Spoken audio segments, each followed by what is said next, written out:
evidence shows that doing this school and interaction with human beings entirely online was detrimental to kids.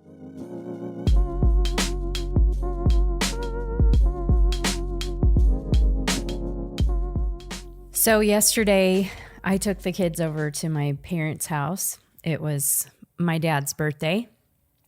And when we pulled up, I reminded our kids, like we do often. We pulled up and I said, okay, you guys, everybody inside to Grandma and Grandpa's. And just a reminder, put your phones away, turn them off. We're about to go see human beings and we're going to eat a meal with them and we're going to look them in the eye and talk to them. And one of our sons said, but Mom, the football game's on, da-da-da. And I said, well, the good news is you can see clips of things you missed later on. And right now we're going to see human beings. So we're going to actually look at them and see them. Okay, Mom. And anyway, it just reminded me of the importance of this topic of technology, of the struggle that us as parents, you and I, were in this too, and just how we have to keep pushing our children to not just be absorbed with technology and remind them of the world all around them and that it's good to put it away and not let these things control us, that we control the things. Okay, can I throw a little hypothetical at you? Okay. Let's say, I'm just curious what you would have done. Let's say our son said, hey, the game's on and it's the Pittsburgh Steelers, which is our family team, which we have years and years and years of family history that go back to the Steelers. In fact, we literally bleed black and gold. In that situation, what would you have said to our son? Well, I knew it was a bye week, and what the game he was talking about was actually the Raider game. So I knew this was of no importance whatsoever. Do you see the tear that's forming in my eye? My wife just said, I knew it was a bye week. I love you, honey. Have I ever told you the depths of my love for you? So even if it was the Steelers game, it was Papa's birthday. And I would have said, we'll have to watch it later because this was just, Papa's birthday comes but once a year. And he was fortunate the Steeler game, not Papa, but Jonah, who was giving me trouble, was fortunate it was a bye week, so he didn't have to worry about the Steeler game. But even for the Steeler game, I would argue there are times to turn off technology and just let the game go on and then catch it later. Which, by the way, Jonah doesn't have his own phone. I just want to clarify for folks that our 11-year-old does not have his own smartphone, but he borrows ours to he was watching the game on our older son's phone and as we were driving to. And we actually have developed a pattern in our family. I mean, we are big Steeler fans and we love watching the games together. But typically, games are played, they start on the East Coast at 1 o'clock, which means 10 o'clock our time. West Coast time, which is in the middle of church. And so we just know we are not going to be watching the Steeler game live if it starts at 10 a.m. And so that's just part of our routine. We might watch the replay. But so this is just one illustration of literally millions of possibilities of us as parents having to navigate a world of screens. And, in a lot of parent surveys or when parents express, hey, what are some of the biggest challenges to your parenting? It's always technology at the top of that list in this day and age. And so a couple of weeks ago, we threw up on the Maven Facebook page, which if you're not on the Maven Facebook page, go to Facebook and find it and like it and join the community where we put out resources. And but we asked parents, like, okay, so what are some of your biggest questions surrounding this issue of technology? And in the last podcast episode, we answered, I think, 3. questions. And in this episode, we want to try to answer possibly 3 more, although the first one's a big one. We're going to spend a lot of time on this first one.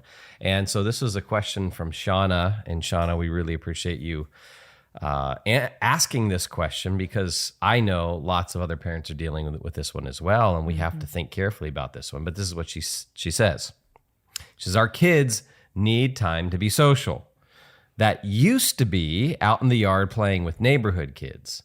This is ideal in my mind, but with technology being so much a part of all of our lives, should we accept that socialization is going to come at least partly via technology nowadays? Should I respect the fact that my kids are chatting over headphones while gaming with a bunch of friends from school? Is that acceptable socialization for their minds and emotions? And then Sherry, she seconded that and wanted some help with that one as well. You're saying someone made a comment underneath Shauna's post. Okay, yeah. Yeah, and she says, I second this. I'm constantly telling my kid, that he needs to get outside and be face-to-face with other humans. He has no desire to. Even when I take devices away or limit his time. It concerns and frustrates me, but sometimes I wonder, is this just how today's kids are? And am I pushing an issue that isn't really an issue? And I think so many parents who are listening to this, including you and me, identify with this. This is you wrestle with these kind of questions. Is this just the world that our kids are growing up in? And we need to accept it, just like past generations have dealt and wrestled with a changing world and all of that. Do we need to just accept this? Erin, would you please give these folks the wisdom of the ages and answer this once and for all? So we'll start with, I think, clearly going through this situation and kind of unpacking some of it. So first thing is, when Shauna, you said, with technology being so much a part of their lives, should we accept that socialization is going to come at least partly via technology nowadays? So I think we have to start with, what do you mean by partly? Yeah, and we've talked about this before, right? This is one of the key questions to clarify before we even can answer this. Is we've got to clarify. Let's get more precise on terms and definitions so we can better wrestle with this. Mm-hmm. Yeah, so partly. So I guess thinking about what that means and really being clear on that. So is it really partly? Is it that the majority of their time, or at least 50% of their time with friends, is not on technology? Is it really partly, or does your kid want really all of their socialization to be on technology? And if they do want all of their time to be through gaming or technology or texting or the smartphone, what's wrong with that? Mm-hmm. And I think that, because I think there's another deeper issue that's lurking here, right? Mm-hmm. And this is where we will always keep talking about the need for us as parents and grandparents and leaders and teachers who are discipling the next generation to bring in a biblical worldview to weigh in on these issues. Because it seems to me that before you can answer whether or not it's good for part of their socialization or all of their socialization to happen through technology, we have to step back and say, well, what is a Christian view of human beings and human relationships? Mm-hmm. That's the place to start here. And so I think, we often will go back to Genesis 1, mm-hmm. which in the Christian worldview answers the origin question, right? Which is a fundamental question that we as Christians need to always have at the forefront of our minds, but it's the starting worldview question. Origin, where do we come from? Why, what explanation do we have for why we are here? Why there's something rather than nothing? Who made us? Or is it not a who? Is it a what? Right? All of those questions. that surround the origin question. And the Christian worldview, which we take to be the true picture of reality, tells us we are made specially by a creator, by God. And we are not only made in Genesis 1 by him, we are made in his image, right? We are not only made by him, made in his image, but we're made with a distinction, male and female. And not only are we made by him, made in his image, made male and female, but he also says, this is good, right? And so so that's the starting point. I think then what that tells us, okay, then we ask the question, well, what does it mean to be human? Mm-hmm. And this kind of gets into the identity question, the second big worldview question. Okay, what does it mean to be human? Well, part of what it means to be human is that we are both body and soul, right? From the get-go, from the beginning of creation, God breathes life, puts a soul into Adam, but we also know that we are not just soul, we're body. There's a physical aspect of us. And so there's an important theology of the body that we need to develop. Okay, what does that mean? And what does that mean for the nature of human beings? Mm-hmm. Here's another aspect of it. Okay, we're made in God's image. What does that mean? Well, it means a number of things, and theologians wrestle with all of the things that it means, but it seems to me that one of the implications is that we, in really important and deep ways, we reflect the nature of the Creator. And one of those things that we reflect is his relational nature, right? And think about it. And this is where our doctrine of the Trinity comes into play. You know, people say, or Christians will think, or I'll talk to students and they'll ask questions like, well, okay, what was God doing before he created all of this? Like, is he just sitting there twiddling his thumbs? He's like bored. No, God experiences perfect relationship. He experiences perfect love and unity and harmony in the relationship amongst the members of the Trinity, Father, Son, Holy Spirit. And which is hard for us to even imagine being in that kind of perfect union with others. But God is inherently a relational being. And we, made in his image, are relational beings. Okay? So you put that together with the fact that we are created with bodies, mm-hmm. And that the body is a very important part of us, and we start moving towards kind of the implications for a relationship, which I would say would get us to think, and we can go a lot further in this. We can then look at, all right, what are things that the scriptures say that may either are directly related to relationships or that imply something about relationships. So I think about something like church, right? And the writer of Hebrews says, hey, don't forsake the assembling together of the body, like that physical meeting. Don't forsake that. Well, why not? Because of the kind of creatures we are. And COVID was a great experiment that showed us that technology can only go so far for human beings who are body and soul, right? And many of us, like first month of COVID, we did the Zoom thing. We were in our homes, whatever. We weren't sure what was, all that was going on. And so maybe there was some caution there. And so a lot of churches went online. And after about a month, what did they find? After a month or 2 months, numbers start dropping in terms of who's tuning in to, church on the internet. And why is that? Because we are built for relationship. And so notice what we're doing here. We're doing some theology first. We're building some Christian worldview convictions here that are going to help us to then answer this question.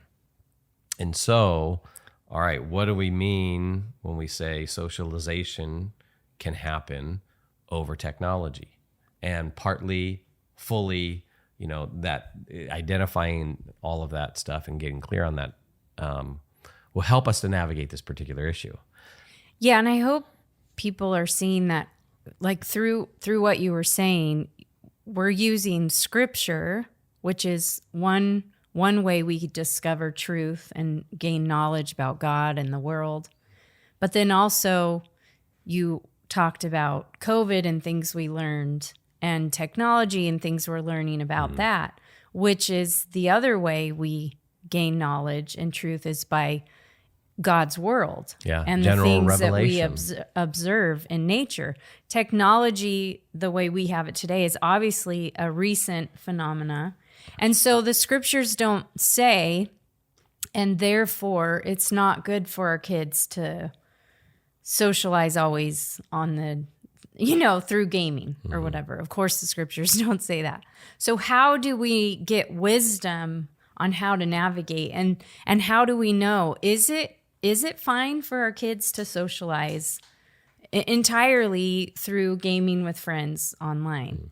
And I think this is where our study of God's world can aid us in this. And you brought up COVID, which made me immediately think about now that kids are back in school and everything's kind of back to normal pretty much.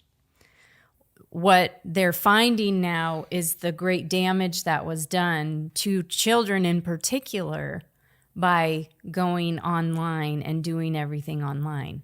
Mm-hmm.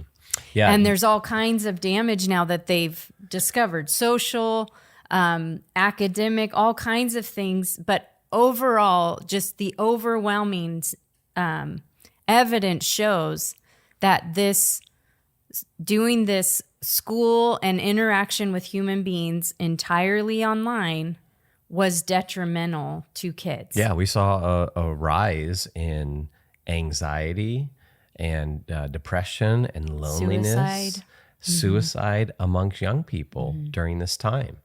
And so you're absolutely right, Erin. We gain knowledge about the world from the world itself. Yeah.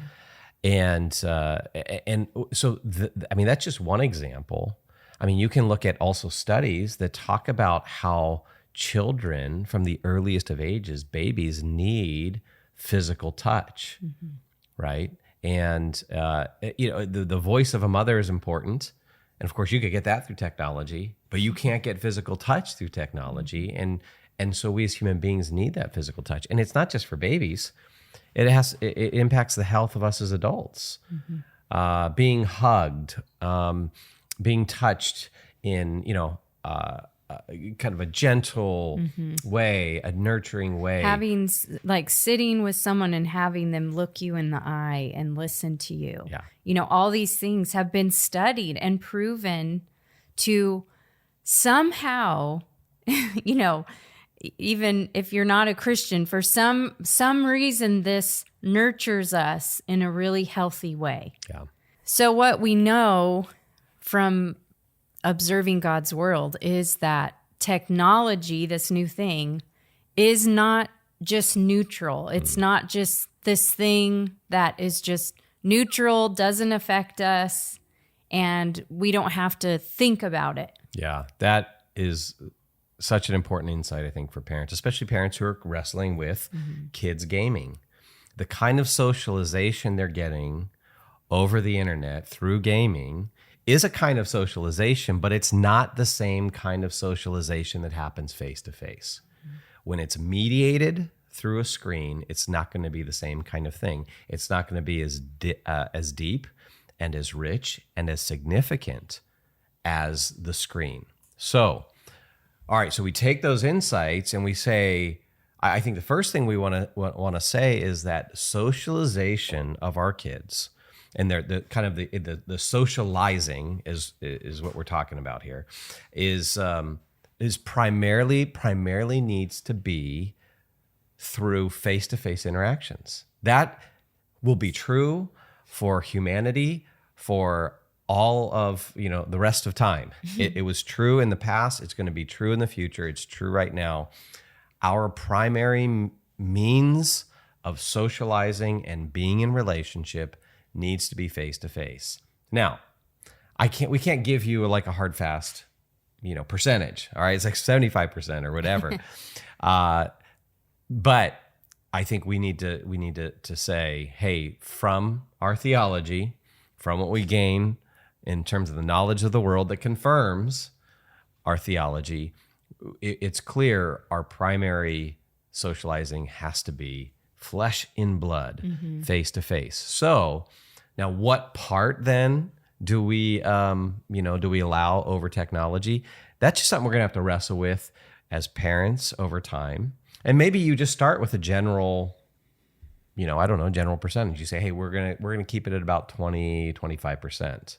And let's just see where that goes. And you may need to adjust. And actually, I don't know, it might be better, it might be wiser to start with a more conservative view, because it's always easier to get more liberal in your, or give more liberty and freedom in these things than to give the freedom up front and then to try to pull it back. That's what we have found. I think this is where we as parents can lean on the studies, the research that's been done. For example, about social media. So social media is a newer thing. So social media is supposed to connect you with other people. It's supposed to be a connecting time. But now we know that connecting on social media doesn't actually do what it was kind of sold to do. Mm-hmm. Social media, the more it seems through the studies and the research that's been done, actually the more time you spend on social media, the lonelier you become, the more depressed you become. It has especially affected teenage girls and how they perceive themselves, how they feel like they fit into their peer group. And it's been almost unanimously negative effect on them. And so thinking about socializing, how we connect as human beings, how do we flourish? We're doing these experiments through technology, and it hasn't fulfilled what it was sold to do. Yeah. And so we realize, okay, so a connection on Facebook or Instagram or whatever social media platform is going to be very limited. Mm-hmm. And also, in addition to that, not only is it limited, but there are things about the medium, right, that lend themselves to harming relationships. So this is where you have the whole issue of a teenage girl scrolling through her friend's, Instagram feed, and she's seeing pictures of them doing all these wonderful things, having, hanging out here. She's now with this group of friends, and you're at home alone in your room by yourself. No one's calling you, and that's depressing, And it might not even be true that that person may have taken a picture from 6 weeks ago and posted it, but so this is back to the idea it's not neutral, and I think we need to keep thinking through how these technologies can lead to some socialization, but they can also bring in additional harm. So I'm thinking, and I think there's good reason to think there's differences between how girls use social media and how guys use social media. In fact, if you want to just do some searching on this, look up Jonathan Haidt. I think we've mentioned this before, but Jonathan Haidt, Haidt, and Jean Twenge, Twenge. And they've been doing some work on this that shows, man, there's an exponential rise in the depression, anxiety, self-harm amongst girls that has just off the charts since about 2011, 2012, with kind of when, social media and smartphones become more ubiquitous. And so, and then boys use it differently, so it has a different impact on boys. But even in that, so like a lot of boys are into gaming, and there's more activity that's going on. It's a different kind of thing than just scrolling through pictures. And so you might say it's not as harmful. Of course, there's the content of the games and that kind of stuff you have to consider as a parent, because that might be another part of it. What games is your kid playing as they're socializing and gaming, right? Are they extremely violent games? Are they games where there is, rated R content in there as they kind of tell the storyline? So those are aspects of it as well. So then they're socializing over things that may be immoral, right? But then also it opens up a kind of a little world, a little piece of the world where there is no adult supervision. There's no wisdom coming in. So it's a bunch of peers. And if you got a bunch of peers who are narcissistic and maybe they're just, they've got no control over their tongues. And so they're just dropping F-bombs as they're playing. Well, that's going to be socialization, but it's not going to be the kind of socialization you want going on with your kid. So there's other aspects. This is where we just got to spend more time thinking, I think, more deeply about that.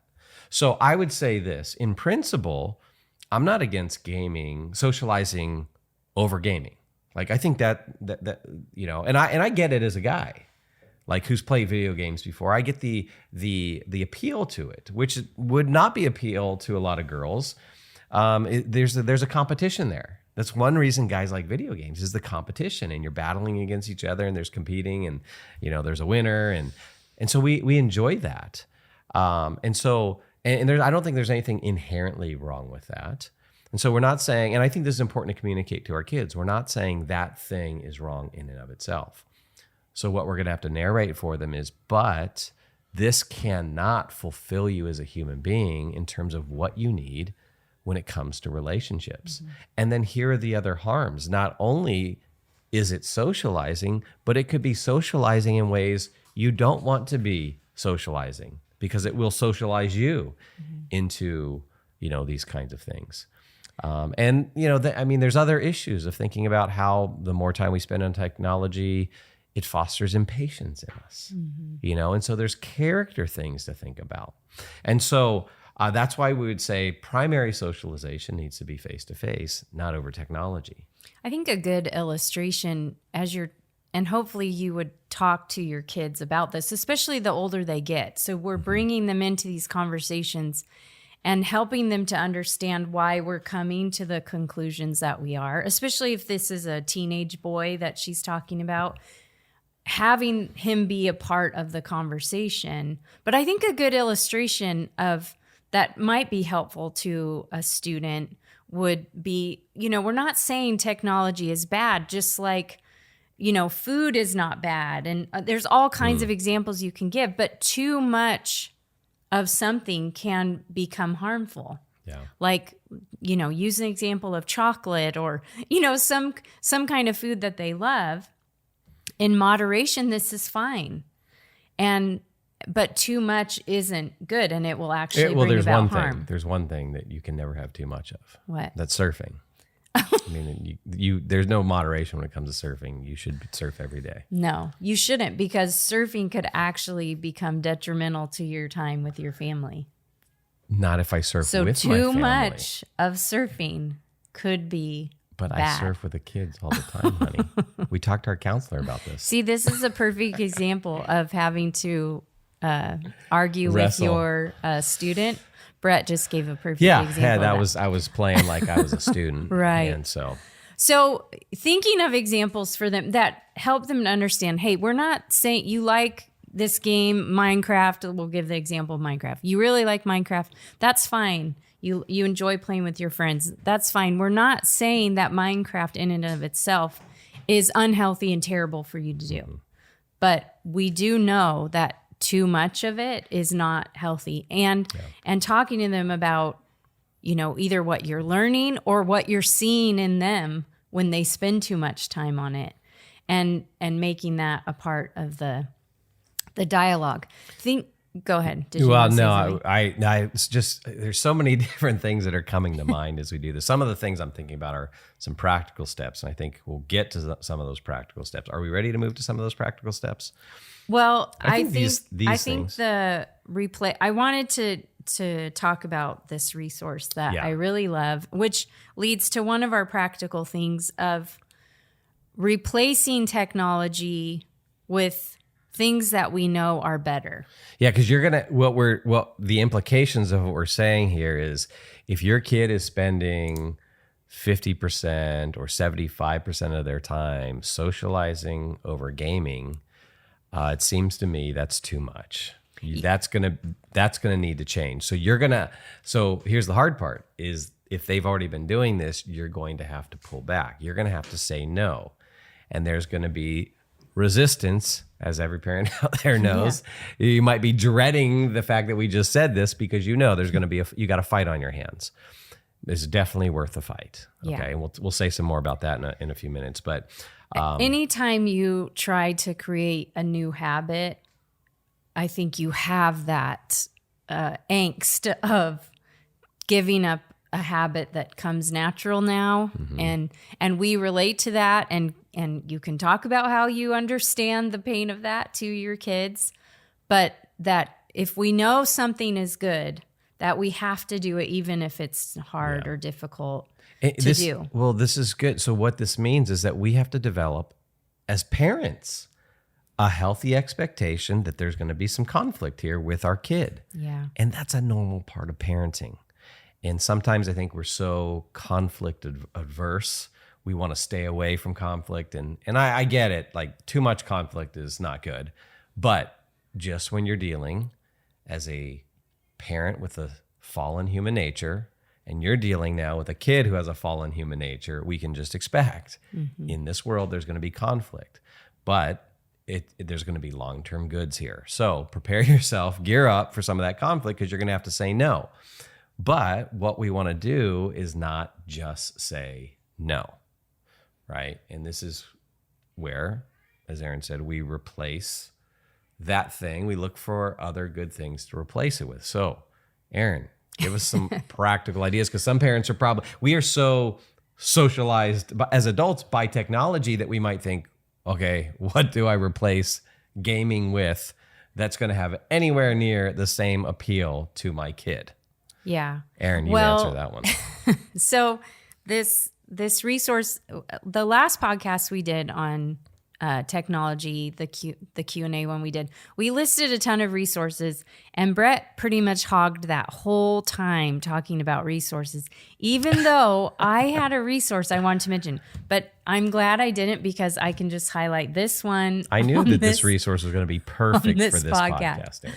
So the book I want to mention that I think, Shauna, I think this would be a great resource for you and any parent listening who wants to bring about good for our kids, but needs some help in understanding what would be really good. And it's this book called The Last Child in the Woods. And the subtitle is this: Saving Our Children from Nature Deficit Disorder. And the book is by Richard Louv, I believe is how you pronounce his name. Louv.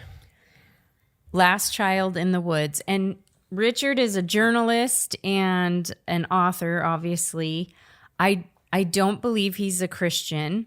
As I've read the book, he mentions things that I think, I don't think he's coming from a Christian worldview. And that's okay. I'm just saying that just so you understand. I'm not. His ideas, and this is where we separate the ideas from the person, a non-Christian can actually know true ideas. Oh, absolutely. And have true beliefs. And so this is where being equipped with a good Christian worldview allows you to read and watch and hear from non-Christians and pick out the things that are true and good and beautiful. Right. And this is someone who has studied what we would say is God's world. So he's studied social science, and through his journalistic endeavor on this book, he goes to researcher after researcher to find out what is going on with children. And he wrote this, I think, in 2007. But this is what he says about what's happening with our kids.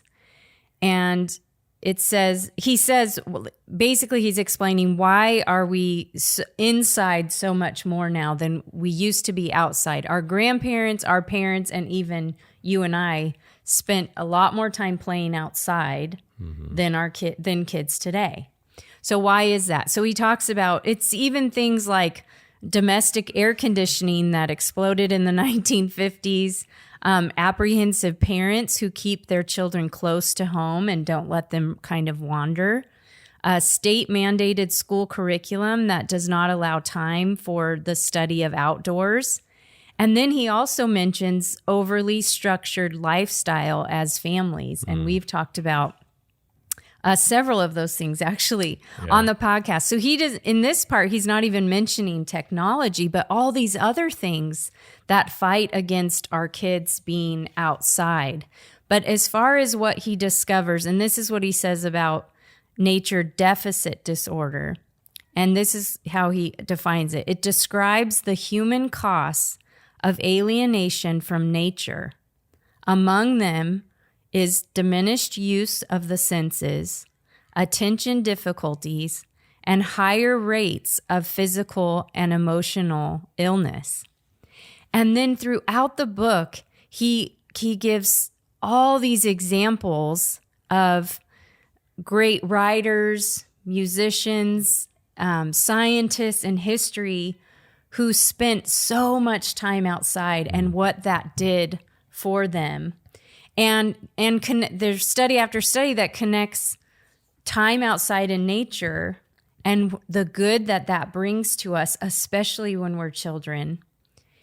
And one thing he mentions too is that he quotes a doctor that says actually digging in the soil has a curative effect on the mentally ill. And these studies that have been done.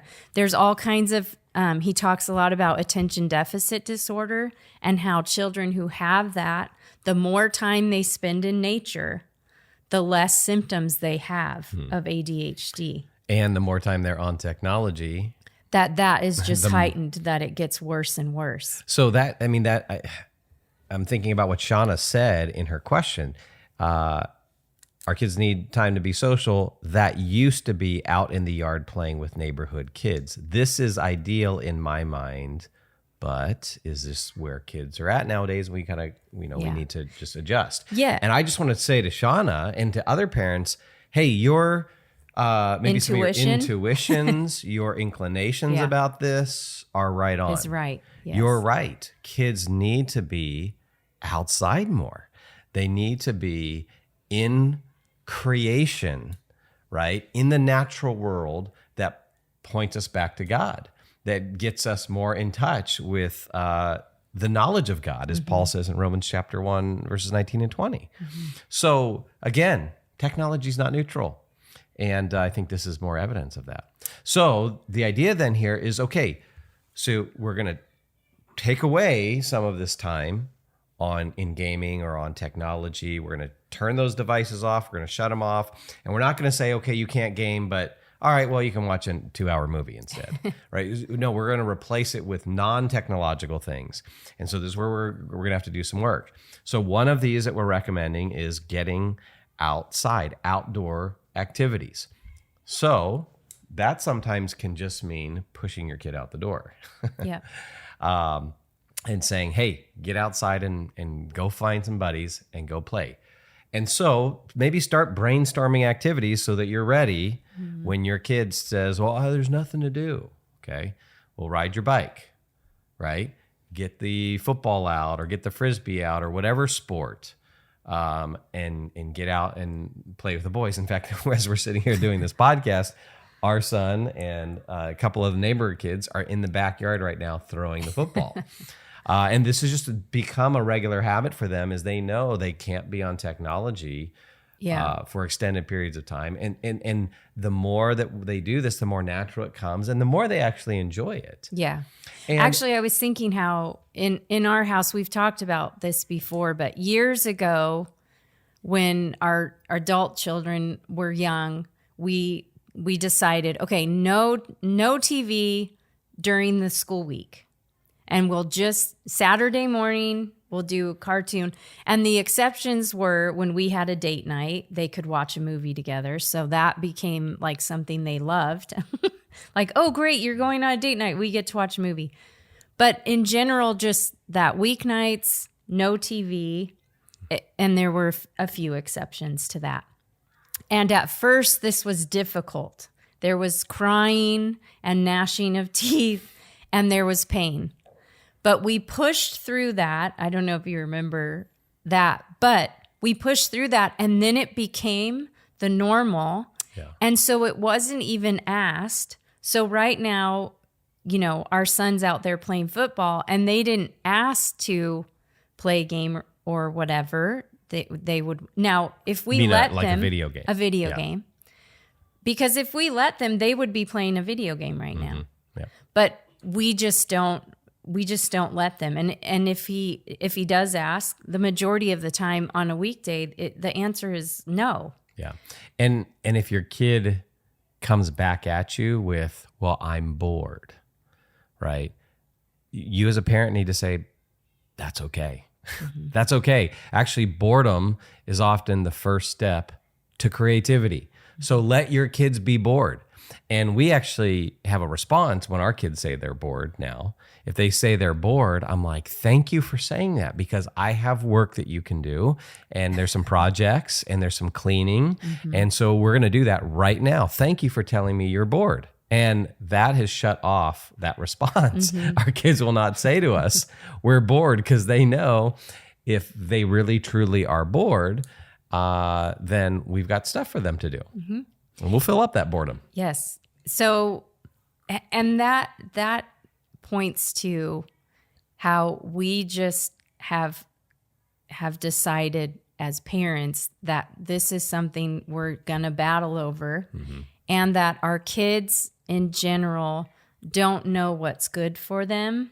And so we have to understand what's good for them, have a good understanding of it. If you read this book, Last Child in the Woods, you will want your kids outside every single day because of the huge benefits of them spending time outside with quote unquote nothing to do. Yep. And so we know this is good for them, so we do it, and knowing why it's good actually helps us to have fortitude when they do push back or when they do complain and say, oh, everybody's on Minecraft right now. Like, if I don't do it, I'm the only kid who's not doing it. It's hard to battle that. And so sometimes having the fortitude that we need comes from having the knowledge that we need. Yeah. And knowing that something's good and pushing our kids towards what's good, even when they don't know it's good. Yeah. And so I think there needs to be some more time, and maybe parents can do this together or do it with a friend, or but brainstorm more outdoor activities. Yeah. And that's just one of the possible things to replace screen time or gaming time with. But I mean, for us, surfing is a big part. That's one of the outdoor activities we're involved with. Maybe I remember as a kid growing up, we did a lot of camping. Mm-hmm. Camping's a great way to get kids outdoors. And what we found is that when you go camping, most kids just love it, or they grow to love it. And they get out and they explore, and there are no screens, around. So that might be a way to kick it off for mm-hmm. families. Doing family hikes, so not just sending your kid outside. I think pushing your kid outside is one aspect, but also maybe going out and doing stuff with your kids. So maybe you find a certain outdoor activity that you and your kid can do together. So maybe, or if you already have something, like you like mountain biking, get a mountain bike for your kid and bring them along. That's what I've done with surfing. I love surfing, and I've surfed, almost all my life. And so I just want my kids to be part of that and to experience that, and that could be something that we do together. And so now that's part of, the outdoor activities that we do as a family.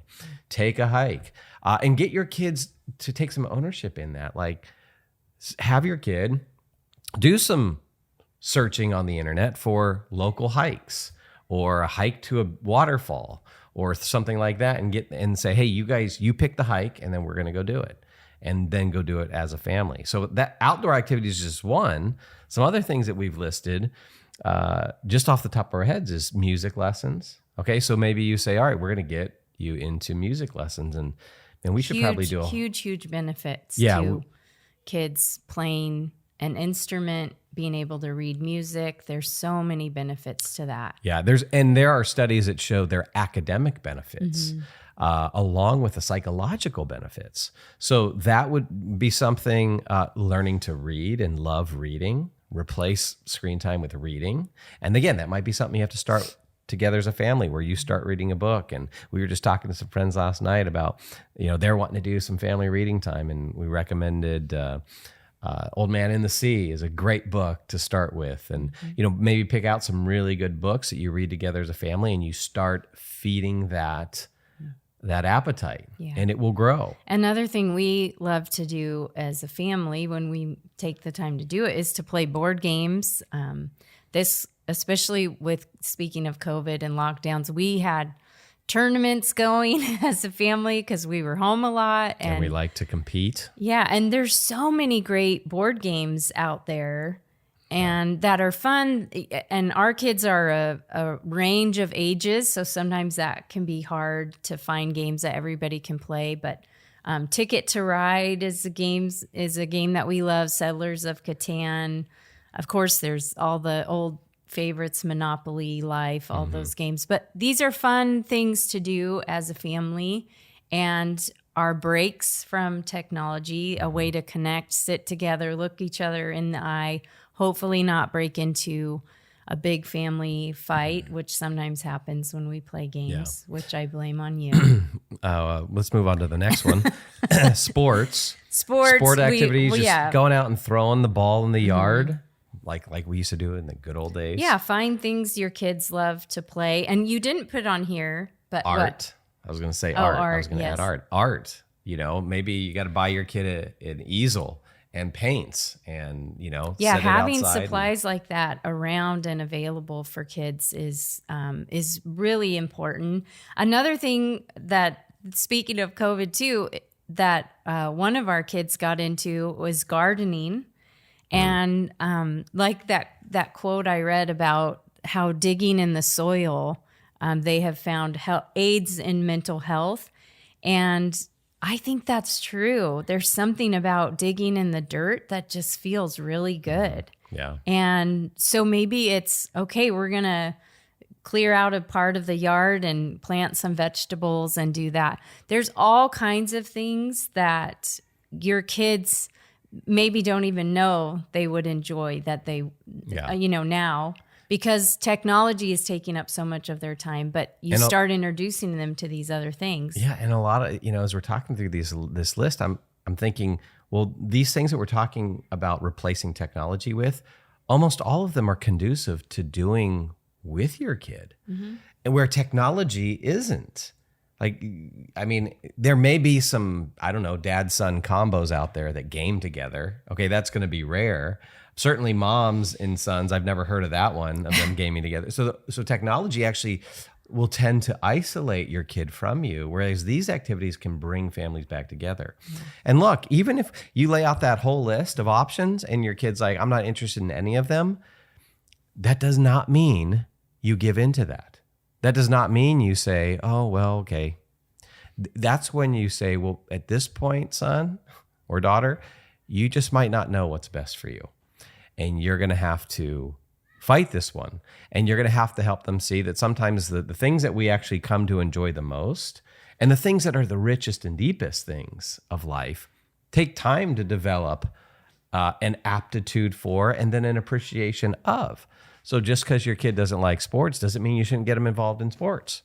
Or just because they don't like art doesn't mean we shouldn't help them to express themselves artistically. So those are just some ideas on how to replace technology with better things. Yeah. And I would say maybe lastly, I wanted to mention just one thing. One thing that we've done with our boys is we don't have any major gaming system. We just said early on when they were young, we just weren't going to get that. Now we do have, some like old Nintendo. No, a Wii. It was a Wii. It was a Wii. Your dad got it at a garage sale. And it's so dated that they don't actually have a whole lot of interest in it. But then some of the games that they'll play once, maybe every 2 or 3 months, are more of the social games. Like there's a dance game, and they do that with friends. Oh yeah, the Just Dance, or there's like a bowling one and tennis, and But you play as a group. Generally speaking, we didn't buy that one, and so when we did decide to take it, it was like it's going to be very limited, and it has been very limited. And because we haven't maybe gotten some of these other more sophisticated gaming systems that really draw you in, that just has been a less of a temptation. Now, doesn't mean our kids have never played any of those games. I'm just saying we've said we're not going to invest in an Xbox or a PlayStation. Yeah. Now, I'm not saying it's wrong. I'm just saying that's just what we've chosen to do in our family, and that has really helped. It's been very helpful. And then lastly, another good resource on this is a community of people who share your ideas, your Christian worldview, and your values. And not all Christians even share the same values on this. No. So you got to find parents, grandparents, other families that do share this. And when there's a community of people who are kind of moving in the same direction, it'll make it easier on your kids and on you. Yes. And we've seen that. I remember talking to a group of parents where it was a group of homeschool parents, and they had a bunch of teenagers that came to an event we were both speaking at. And we had talked about some technology, and one of the moms came up and said, these kids back here, they're all friends. They're all part of this little homeschool group that we're a part of. And together, we've just created a community where there's not the pressure of smartphone ownership and being on every social media platform. And so these kids don't struggle with it like their peers do. And so that's really important, is really trying to find that community. Yeah, even in small ways, like I'm thinking about the boys that are playing with our son right now, and just how their parents will also be on board with, hey, we're going to have dinner together tonight, but the boys aren't, after dinner, the boys aren't going to play video games. They can play board games. They can go play outside. We'll turn the lights on in the dark and they can play out there. And we just kind of talk and agree, hey, I don't want, and sometimes I'll say, like, I don't want Jonah on the screen tonight. And then they're like, oh yeah, no problem. And so together it's like a united front as parents saying, hey, you boys go find something else to do. Girls, go find something else to do. Whoever it is. And it's so helpful when you can find friends like that to live in community with, to get together with. So seek out friendships like that, or talk to your friends or family and say, hey, let's try to do this together, because I'm seeing the negative effects on my own kids. So I would love your help in it. So there's another question from Facebook. We really appreciate these questions because you're getting us to think, and hopefully this was helpful in pointing to some other good resources. We have more questions. Yeah, so we only dealt with one question about technology, but hopefully it was a good, really kind of getting deep on this one. And so we'll deal with more technology questions in the future. But really, I think one of the keys for us as parents is to first think Christianly, to think theologically, to think biblically, to take our Christian worldview and apply it to every one of these situations. If Scripture is the truth about reality, then it's going to touch every single area of reality, including technology. Maven exists to help the next generation know truth, pursue goodness, and create beauty for the cause of Christ. To find out more, check out maventruth.com.